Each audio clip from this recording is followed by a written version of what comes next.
I spent the past week testing 6 new makeup releases under $20, and today I'm ready to share my thoughts. A couple of these really blew my mind, so let's get into these reviews. But first, if you're new here, hi, my name is Miranda. I've been sharing affordable beauty content online since 2012, but I'm so glad you found me today. Let's dive in. The first new makeup launch I've been testing this week is the Maybelline Poreless Jelly Primer. This is between $9 and $12 depending on where you get it, and it's supposed to offer up to 24 hours of hydration with 2% niacinamide in the formula, while blurring the appearance of pores without silicone. Now, silicone, there are some people who prefer to dodge it. I'm not really worried about it. The thing is, silicone creates an occlusive layer on the skin, so it can trap in oil and dirt if you're not thoroughly cleansing, which obviously can exacerbate some skin concerns. But for me personally, if I'm on top of my skincare routine, then silicone-based products don't really pose a problem for me. But in general, I feel like a lot of people agree that silicone-free products do tend to feel lighter on the skin. This also claims no greasy feel, no white cast, although I don't know why they included that as like a claim, because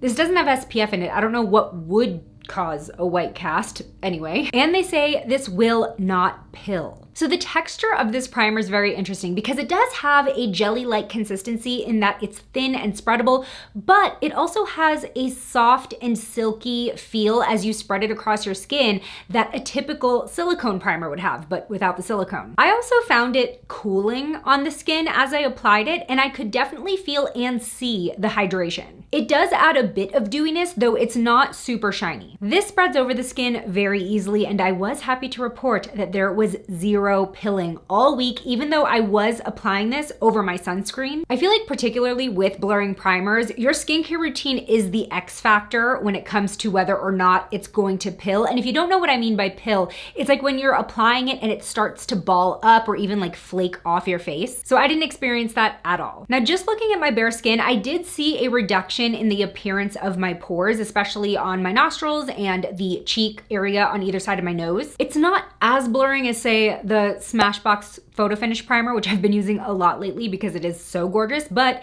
that's a $35 primer, and this is $10. At the beginning of the week, I actually only applied this primer to half of my face so I could compare, and I applied it under the e.l.f. Soft Glam foundation. Throughout the day, as I got a little shinier in my T-zone, I could see my pores become a bit more visible. However, the side that I applied primer on did stay looking much smoother around my texture and acne scarring and just unevenness versus the side that I did not use it on. I did actually get a little shinier on the primer side though. So, you know, this is a hydrating primer. It's not meant to control oil. And I had actually lightly powdered that day, so that's just something to keep in mind. With that said, it's definitely not as shiny as Milani's hydrating blurring primer, the Conceal and Perfect Blur Out primer. So frankly, I do think that this is a better option, especially if you have oily or combo skin, if you're looking for a best of both worlds primer where you get the blurring, but you also get the moisturizing without adding too much dew. Now, about halfway through my week, I switched to using the About Face The Performer foundation, and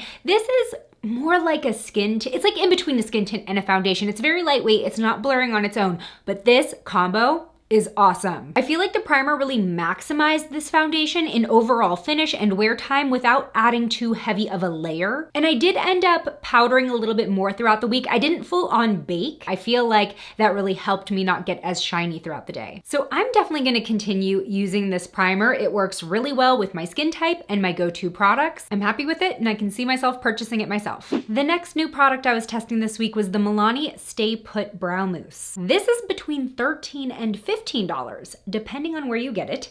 It seems like Milani is kind of taking a page out of e.l.f.'s book in terms of these rising prices. I mean, they are really creeping up there. And two reasons that I see for the prices getting a little bit steeper from Milani's end. One, they are adding a lot of nourishing skincare ingredients to their makeup. A lot of their makeup is like makeup skincare hybrid now.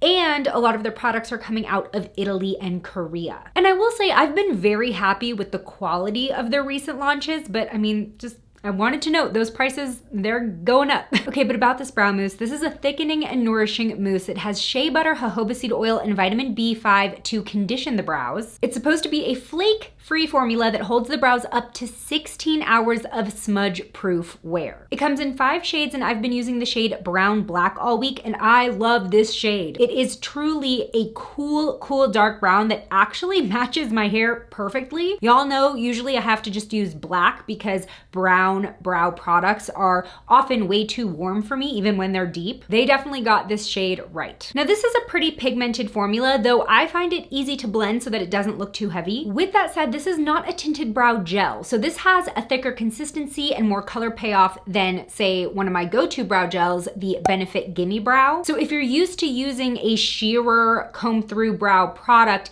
there might be a little bit of a learning curve in terms of how much to apply. In fact, I would highly recommend, what I've been doing this week is wiping off as much of the mousse as possible back into the tube and then going in and working in lighter layers. I think if I just went straight into my brows with what comes off on the wand, it would look very Dan Levy on me. Now right away I noticed how much hold this product provides. In fact, I hadn't realized how long my brow hairs had gotten because my other brow gel hadn't been keeping them as lifted. Also, I do love this small applicator. I feel like it gives me enough precision while also being really easy to sweep color through. And I was able to achieve a very full and defined look. Now throughout the day, I was really happy with the hold. I didn't have any rogue brow hairs going MIA from the rest of my brow, and I didn't experience any flaking at all. Now, after being out all day, definitely breaking a sweat here and there, I decided to do a smudge-proof test. And at this point in the day, I think I'd been wearing my makeup for like 10 plus hours. My brows looked okay, but when I rubbed them with my finger, as far as the smudge-proof claims, the color did transfer. It did kind of blur the brow color. Obviously, I wasn't holding back. Like, I was really, going at them, but I don't know if I would actually consider this smudge proof. Also, this product does not claim to be waterproof or sweat proof. And those are two things that I really look for in brow products, just because I feel like this area is like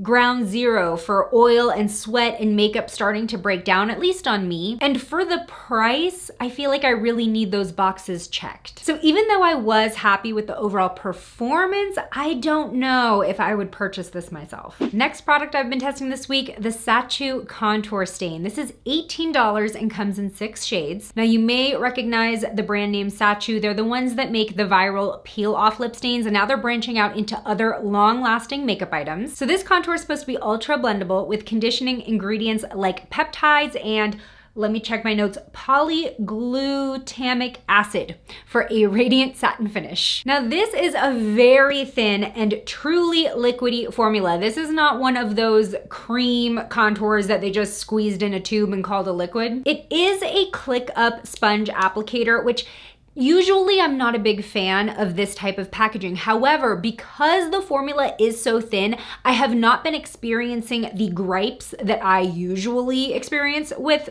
spongy tips like this. Like, it's not gunking up, it's not getting messy. So far, I'm okay with it. Now this is shade number 2. It's called Giving Iconic. This is described as a light neutral, and I think it just pulls slightly yellow on my skin tone. You tell me what you think. It's really hard for me to find true contours and even bronzers really because of my neutral undertone. I personally think it's giving a little bit more bronzer than contour, but let me know your thoughts in the comments. This contour blends out super easily while still maintaining pigmentation. It doesn't just blend away into nothingness, which sometimes happens with thinner formulas. It really does melt into the rest of my makeup for a natural finish, and it lasted. It didn't separate. It didn't really fade throughout the day, even though I was sweating. Y'all, it's been in the triple digits all week. Hold on, let me see what the temperature is. Oh look, we have an extreme heat warning.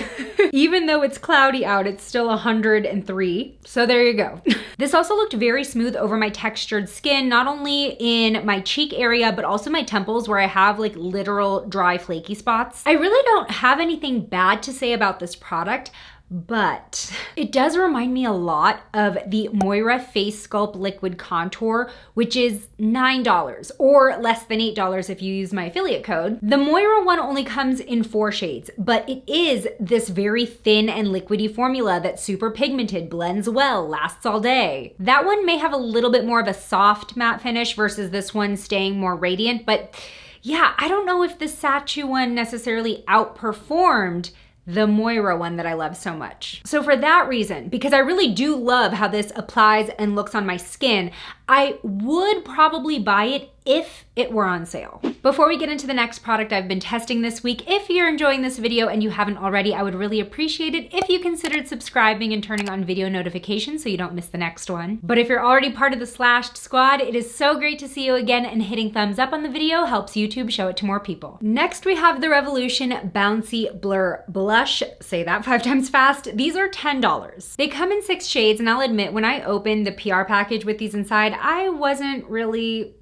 moved to try these right away. I was definitely judging a book by its cover, but I was so wrong to do so. So these have a squishy, bouncy texture. They are silicone based, and I would personally describe them as a cream to powder formula, although that is not how Revolution describes them. But it's just such a soft, malleable formula. I mean, look at my fingerprint. But as you blend it out, it settles into this super soft, radiant powder finish. Some of the shades like Blurry Rose do have very fine shimmer to them, but they don't look overly sparkly. And then other shades like Bouncy Berry just have this lit from within glow. Like this one does not have sparkle, but I feel like it still looks radiant on my skin. And on more than half the days this week, I actually skipped highlighter and I just wore this blush with the contour, and I thought my skin looked so radiant. I did it today too. Like that's not highlighter. That's this blush making my skin look incredible. Now this is a very easy to blend formula, though it is incredibly pigmented. You really want to go in with a light hand and build up in layers. Here you can see I over applied and had to go in with a clean brush to blend it out, which worked out beautifully. I think stipple brushes work best for this formula because it does have that in-between consistency. It helps soften the look and create that diffused appearance. Let's cut to the chase. I ended up loving this blush. I'm going to be using these so often. They last all day. I didn't really feel like I saw any fading at all. There was no separation or patchiness. They stayed looking smooth over my skin, and I really think that they are a great best of both worlds blush where you get the blendability and buildability of a cream, but the soft finish of a powder. I would absolutely purchase these with my own money, and I feel like these 2 shades that I'm kind of gravitating toward, I'll probably finish these first, and I will be repurchasing them. Well, purchasing them for the first time. They sent these to me. So I did split up the week testing 2 different new lip products, but only one of them really impressed me. First, we have the new Milani Keep It Full Plumping Lip Liners. These are $11. They come in 6 shades and claim 8 hours of wear. These advertise both long-term plumping results as well as immediate effects. It has the 1% Maxi Lip proprietary whatever that they also use in their Milani Keep It Full plumping lip balms, but they also have chili fruit extract and ginger root oil in the formula for that more immediate feel and look. Question mark. Now these are sharpenable pencils, and the formula glides on really easily without being overly creamy, which I like. I feel like super creamy lip liners just slip around too easily, so I like that these felt a bit stiffer, but they stayed blendable. I could, blend it over the lips for that gradient look, and they do dry down to more of a soft matte finish, but they don't feel dry. Now the shade that I used the most this week was Over the Top. It's kind of a neutral pink, a little bit of a mauve-y moment. When you apply these, it takes a minute, but you can definitely start to feel the chili fruit extract and ginger root oil kick in. It doesn't hurt, but it's a soft sting. Definitely not as intense as the Keep It Full Max Plumpers. Those are crazy. Now here's the thing, it's kind of hard to track a before and after in terms of determining whether the plumping works, because I don't know about you, but when I use lip liner, I do slightly overdraw my lips. But I will say that I think this formula helps smooth out my lip lines similarly to what their plumping balms do for me, which automatically gives a bit of a plumper appearance. Also, throughout the week, every time I applied these, I felt the sting less and less. I was quickly building a tolerance to these, and that's what happens with these types of plumpers that basically rely on a mild irritation to create the plumping effect. With exposure, you're gonna become more immune to the effects. So by the 3rd day that I was testing this liner, the sting had turned into more of a tickle. So I didn't really know if I was getting that immediate plump anymore. The first day I wore this liner, I topped it with the Milani Keep It Full Balm Shell. I didn't notice any like immediate smearing when pairing these two together, but after eating lunch, the lip liner had both faded significantly and transferred to my chin, and it was also transferring onto my water bottle straw. Now for science, the second day I tested this liner, I wore it by itself. I didn't top it with anything, and I wore this deeper shade Hot Tamale, but I had similar results where after eating, I was only left with the outline and actually had a little bit of feathering on this day. Not the most long-lasting liner, and it only claims 8 hours to begin with. Yeah, these didn't exactly blow me away. I don't know if I would spend $11 on them. Which leads me to the lip product that actually blew me away, and I did not think I was gonna be saying this. The NYX Smushy Matte Lip Balm. I've had so many of you ask me to try this and let y'all know what I think, and I just did not want to. I read the product description, I looked at the photos, and honestly, I thought that I would hate this product. They reminded me a lot of the Maybelline Teddy Tints, which I have a whole video about, and I did not like those. But they seemed similarly like just a dimethicone-filled lip product that was gonna be super sheer and uncomfortable on my dry lips. But I was so wrong. And this is a product that I actually begrudgingly bought myself. They did not send this to me. So these are $9. They come in 12 shades, including a clear, but I would not buy the clear, and I'll talk a little bit more about that later. These are infused with mochi rice powder and ceramides, but I do want to note that they are dimethicone heavy. Like, I was right in that regard. But they're supposed to apply like a lip balm and give you cloud-like pillow soft lips, but in a diffused matte finish. I'm just gonna say it. NYX accomplished with these what so many brands are trying to do with the blurry lip trend. And as soon as I applied it, I knew that my experience was going to be different. I immediately felt the hydration out of this formula, but it was also a little more pigmented than I expected it to be. This is the shade Squeeze and Sizzle. They call it a cherry red. I think it's a little bit more pink. And this sets into a blurry matte finish, but it never really feels matte or completely dried down. Like, it feels like lip balm. It definitely feels more moisturizing than other blurry lip products I've tried, and I didn't feel like I needed to reapply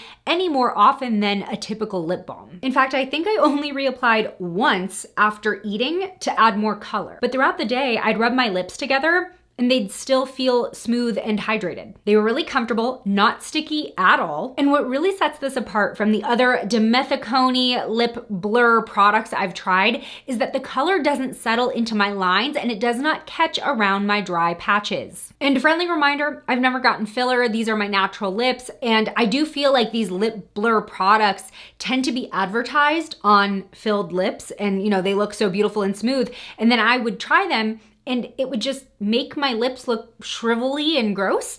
That does not happen with this. Now, as I mentioned, after eating, I did reapply because the color had faded mostly in the middle, but super easy to swipe on, and 5 hours later, before eating dinner, the color was still solid. It had slightly transferred to my water bottle straw, but it didn't look worn at all on my lips. Once I had dinner, there was still a soft wash of color left behind. Honestly, very impressed by this. NYX got it right. I was wrong. I'm definitely gonna be purchasing more shades, maybe some of the more neutral ones. And I'll tell you why I probably wouldn't buy the clear one though.